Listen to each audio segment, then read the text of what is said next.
मेरा नाम किरण कुमार बेदवाल है। मैं इस समय देहरादून के क्लेमेंट टाउन क्षेत्र में रहता हूँ। प्रेजेंटली मैं यहाँ पे अपने गांव बुलेखा, जो कि रेगनीखाल ब्लॉक में पड़ता है, वहाँ छुट्टियाँ मनाने के लिए आया हूँ।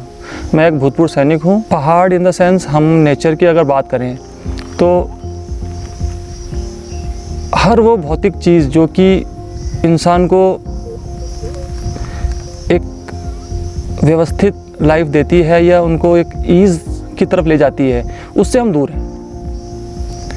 अगर आप पहाड़ की बात करें या प्रकृति की बात करें तो हम इस पहाड़ में एक चीज़ देखते हैं कि जो हम मटेरियलिस्टिक लाइफ है, अगर हम उससे दूर जा रहे हैं तो वो पहाड़ है या हमारा गांव। पहाड़ में हमें वो सभी चीज़ें मिलती हैं जो कि एक व्यक्ति को उसके मूल से जोड़े। क्योंकि हम इस समय जो शहरों में लाइफ जी रहे हैं, सभी को पता है क्या लाइफ है, और जो हम गांव में जी रहे हैं उन दोनों में क्या अंतर है। गांव में कोई भी व्यक्ति इसलिए आना चाहता है कि उसे एक शांति मिले, उसे सुकून मिले, और क्योंकि हमारा पैतृक गांव है और इससे हमारी पुरानी यादें जुड़ी हैं। हर किसी का गांव जो है उससे कुछ कनेक्टिविटी रखता है, तो ये कनेक्टिविटी ही हमें यहाँ खींच ले आती है। और प्रकृति का होना एक अलग फैक्टर है, वो भी एक फैक्टर है, बट बेसिक हमारा ये है कि हमारा मूल यही था और हमें ये चीज़ यहाँ पे खींच के ले आती है कि यहाँ पे हमारा बेस था, यहाँ पे हमारे पूर्वज रह के जा चुके हैं और यहाँ से हमारा एक इमोशनल लगाव है। ये चीज़ हमें खींच ले आती है यहाँ पे मेनली। इसके अलावा अगर सेकंड पॉइंट देखें तो प्रकृति का होना एक फैक्टर है, जो कि बहुत बड़ा फैक्टर है। और इस समय जो लोग हैं वो बहुत हाई पे कर रहे हैं इस प्रकृति में आने के लिए। प्रकृति इन द सेंस बहुत कुछ चीज़ें आगे बहुत वास्ट सेंस है। जैसे आप पेड़, पर्वत, पहाड़, खेत, खलिहान, हमारे पूर्वजों के मकान बनाए हुए, या हमारे नेचर में बहुत कुछ आ गया। जैसे पक्षी, आज आपको स्टेट में या कहीं किसी जगह में पक्षी तक नज़र नहीं आएंगे। क्यों? ग्लोबल वार्मिंग, एक मौसमी परिवर्तन जो हो रहा है। आप यहाँ अगर देखें और सिटीज़ में अगर आप कंपेयर करें तो काफ़ी अंतर आपको देखने के लिए मिलता है। तो ये कुछ छोटी फैक्टर्स हैं जो कि हमें यहाँ खींच ले आती है। कुछ सुकून के पल हमें मिलते हैं जो कि हम भाग दौड़ भरी ज़िंदगी से अलग हट करके यहाँ जीना चाहते हैं। अगर हम किसी को प्रेरित करने की बात करें तो उसमें एक फैक्टर ये आ जाता है कि हम प्रेरित तो करेंगे, बट हमको मूल कारण में अगर जाएँ, बेसिक अगर हम जाना चाहें तो कोई भी युवा के पास आज की डेट में कुछ समस्याएँ हैं। मैं उसको अगर ब्रीफली अगर बताऊँ तो सबसे पहला है उसको लाइवलीहुड को कमाना, एक पैसा अर्निंग करना, और दूसरा है कि कैसे वो उसको सस्टेन कर सकता है, कैसे उसको मतलब उस लेवल तक उसको बचा के रख सकता है, और उसके बाद फिर उसको अपने आगे की जो ज़िंदगी है उसको संभालना है। तो अगर हम उस चीज़ पे ना जाएं कि लाइवलीहुड कैसे कमाना है, पैसा कैसे कमाना है, बहुत बड़ा फैक्टर है, लेकिन अगर कोई बंदा कर रहा है वो चीज़, तो अगर किसी बंदे के पास अपना और अपने गांव को समय देना चाहिए, जो कि सेटल्ड है, उसको ज़रूर आना चाहिए। सेटल्ड की बात कर रहा हूँ मैं, जो सेटल्ड नहीं है वो पहले अपने आप को सेटल करें। मेरा कहने का ये एक मतलब ये है कि कोई भी बंदा दिमागी तौर पे तब फ्री रह सकता है, और जब वो दिमागी तौर पे फ्री है तभी वो अपने गाँव की तरफ कुछ कदम उठा सकता है, या अपने आप को जो है व्यवस्थित करने के लिए या ईज़ में जाने की बात कर सकता है। तो मैं अपने युवाओं को ये संदेश देना चाहूँगा, अपने गांव की तरफ ज़रूर आएँ, अपने गांव को महत्व दें।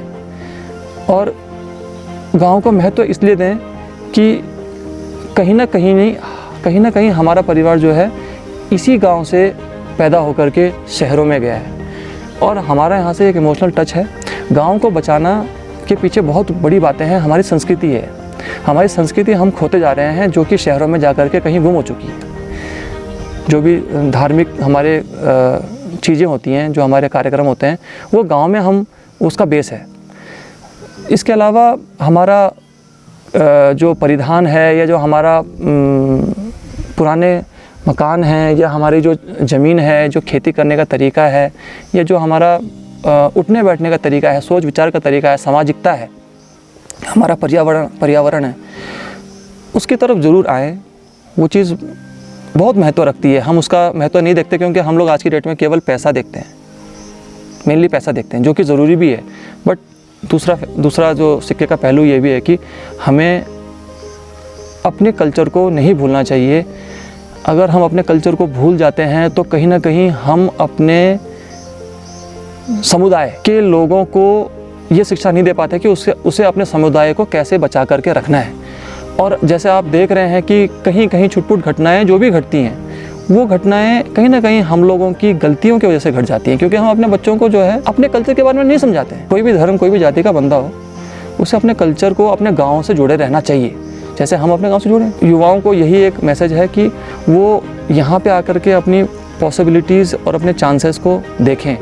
अगर वो कुछ सिटीज़ में नहीं कर पा रहे हैं तो, या उनके पास और कोई ऑप्शंस नहीं है तो, यहाँ पे हमारे पास एक अच्छा फैक्टर ये होता है, हमारे पास बहुत ज़्यादा जगह होती है और उस जगह को आपने यूटिलाइज़ कैसे करना है वो आपको पता होना चाहिए। हमारे युवाओं को पता होना चाहिए कि उसको यूटिलाइज़ कैसे करें, कैसे वो ऐसे कुछ जुगत लगाएं या कैसे अपना एक सेटिंग करें कि इस चीज़ का यूटिलाइजेशन करें पैसा अर्निंग करने के लिए, जीवन यापन करने के लिए।